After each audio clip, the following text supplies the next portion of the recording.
Assalamualaikum warahmatullahi wabarakatuh. Saudaraku yang dirahmati Allah, Abdullah bin Umar radhiyallahu anhu pernah meriwayatkan sebuah hadis dari Rasulullah SAW bahwa Allah Subhanahu wa Ta'ala berfirman, "Sesungguhnya aku menurunkan bersama sebuah rumah atau tempat yang di sekelilingnya digunakan untuk tawaf, sebagaimana halnya arsy-Ku, dan di sekelilingnya digunakan tempat sholat, sebagaimana juga halnya arsy-Ku." Hadis diriwayatkan oleh Imam At-Tabarani. Saudaraku, para ahli tafsir menduga apa yang dimaksud dengan hadis ini.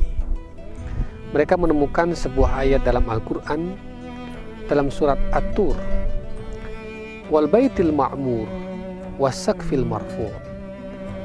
Allah bersumpah demi Baitil Ma'mur.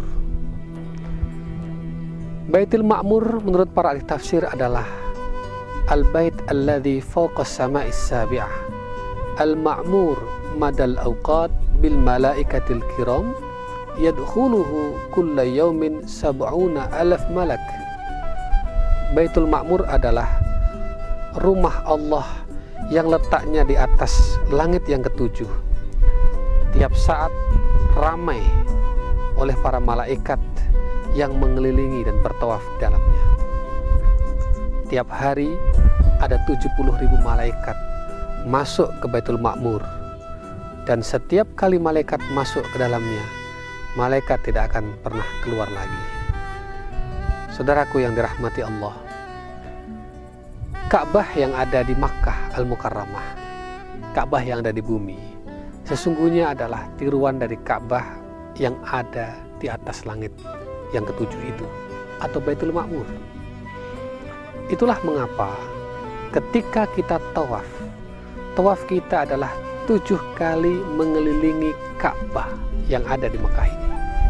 7 kali itu sebetulnya adalah simbolik bahwa setiap putaran pertama menunjukkan hakikat bahwa secara simbolik ruh kita naik ke langit pertama, kedua, ketiga, keempat, kelima, keenam, ketujuh, hingga sesungguhnya ketika kita tawaf di Ka'bah ini akan berakhir dan sampai di Baitul Ma'mur.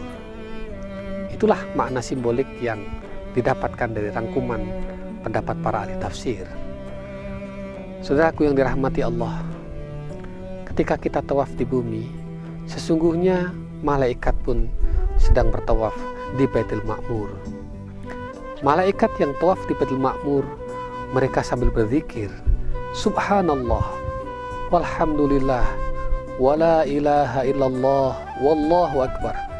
Itulah zikir yang diucapkan oleh para malaikat ketika tawaf di Baitul Ma'mur, dan itu pula zikir yang kita ucapkan ketika kita tawaf di Ka'bah Al-Musyarrafah yang ada di Makkah Al-Mukarramah. Saudaraku yang dirahmati Allah, ketika kita sudah selesai tawaf, kita dianjurkan atau disunahkan untuk melengkapinya dengan sholat sunnah di belakang makam Ibrahim.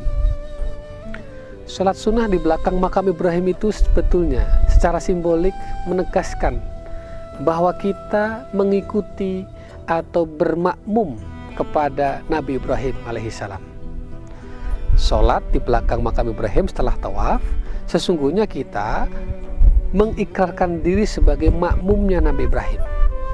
Maka sholat sunnah setelah tawaf di belakang makam Ibrahim tidak ada imamnya.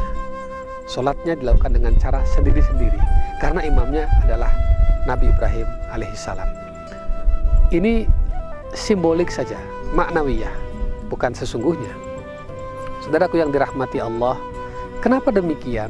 Karena memang yang mengundang kita ke sini, yang mengajak kita ke sini, yang menyeru kita ke sini adalah Nabi Ibrahim alaihissalam atas perintah Allah Subhanahu wa Ta'ala. Maka ketika kita sudah tawaf, kemudian kita nyampe ke Baitul Ma'mur, kita mengikrarkan diri, Nabi Ibrahim, kami ada di belakang Anda untuk menjadi makmum Anda. Wattakhidhu mim maqami Ibrahim musalla. Jadikanlah sebagian makam Ibrahim ini tempat sholat. Dan juga dalam ayat lain, ittabi'u millata Ibrahim hanifa.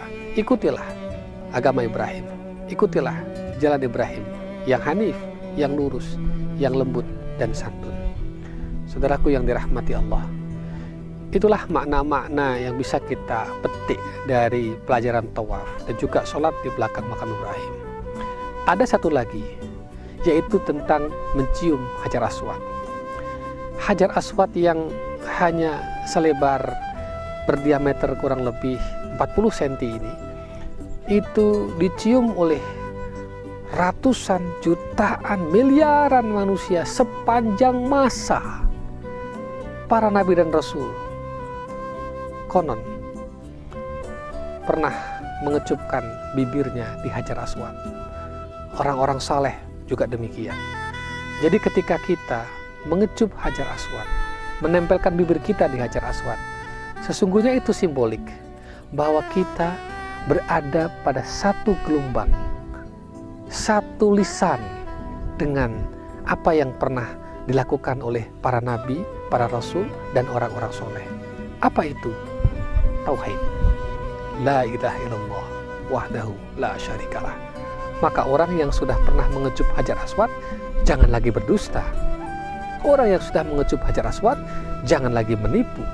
Dan orang yang sudah pernah mengecup Hajar Aswad tidak boleh lagi dia berkata tidak senonoh. Saudaraku, itulah makna-makna simbolik yang bisa kita petik dari pelajaran tawaf, sholat di belakang Ibrahim, dan juga Hajar Aswad. Demikianlah. Wassalamualaikum warahmatullahi wabarakatuh.